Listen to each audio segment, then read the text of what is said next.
Selamat datang di pembelajaran perancangan ruang luar.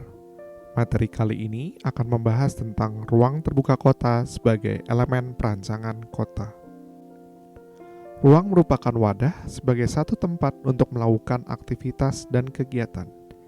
Manusia dan semua makhluk hidup membutuhkan wadah ini untuk melakukan kegiatan dan melangsungkan kehidupannya. Pada pembahasan ini akan dibahas konsep ruang terbuka kota sebagai elemen perancangan kota. Sejarah perencanaan kota di dunia meliputi 1. Masa purba, 2. Masa Yunani, 3. Masa abad pertengahan, 4. Masa peralihan atau Renaissance, 5. Masa revolusi industri, 6. Masa pasca revolusi industri, 7. Masa abad 20, 8. Masa globalisasi abad 21. Sejarah perkembangan ruang kota Yunani kuno. Pada dasarnya, agora memiliki bentuk dasar kotak atau square. Fungsi utama dari agora adalah sebagai pasar, tempat menjual makanan, bahan pakaian, bunga, dan teknologi. Agora adalah tempat untuk pertemuan terbuka di negara kota di Yunani kuno. Pada sejarah Yunani awal, orang merdeka dan pemilik tanah yang berstatus sebagai warga negara berkumpul di agora untuk bermusyawarah dengan raja atau dewan. Di kemudian hari, agora juga berfungsi sebagai pasar tempat para pedagang menempatkan barang dagangannya di antara pilar-pilar agora. Sejarah perkembangan ruang kota Romawi kuno. Forum merupakan pengembangan dari agora Yunani, yang merupakan ruang luar terbuka di tengah kota sebagai civic space. Pasar dan tempat-tempat aktivitas komersil atau bisnis, pengadilan, toko-toko tua, banyak candi. Ruang di tengah alun-alun bebas dari penghalang sementara, sejumlah besar monumen ditempatkan di tepi alun-alun itu. Ruang tengah yang kosong diperuntukkan untuk pertunjukan teater dan pertempuran gladiator. Perdebatan politik dan senat Romawi juga diadakan pada forum Romawi ini. Sejarah perkembangan ruang kota periode abad pertengahan.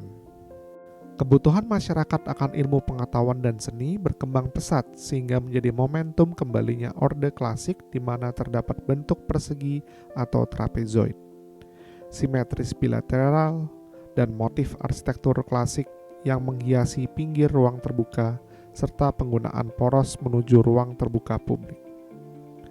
Proporsi ruang terbuka ditujukan untuk melihat bangunan publik dari jarak jauh. Ruang terbuka publik dihiasi oleh detail yang kaya dan berbagai pertunjukan seni seperti air mancur, patung-patung, tugu-tugu, tangga-tangga, dan perkerasan.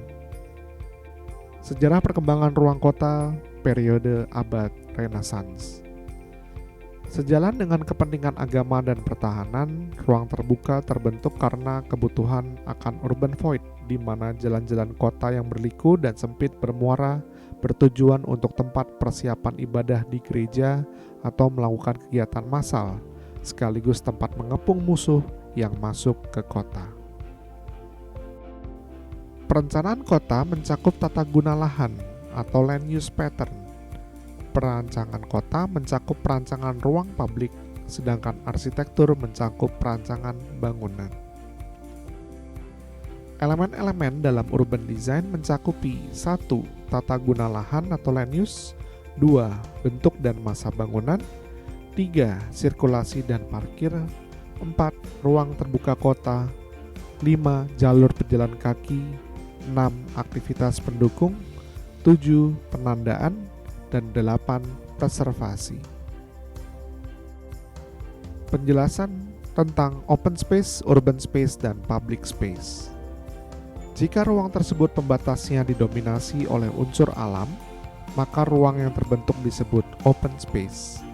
Sedangkan jika material pembatasnya didominasi oleh unsur buatan, maka ruang yang terbentuk disebut urban space. Urban space juga memiliki karakter open space, biasanya juga disebut dengan istilah urban open space.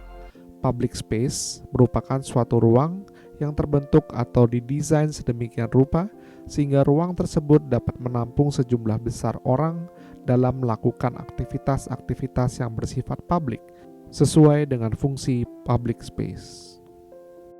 Demikianlah pemaparan ruang terbuka kota sebagai elemen perancangan kota. Terima kasih atas atensinya, sampai jumpa dalam video pembelajaran perancangan ruang luar lainnya.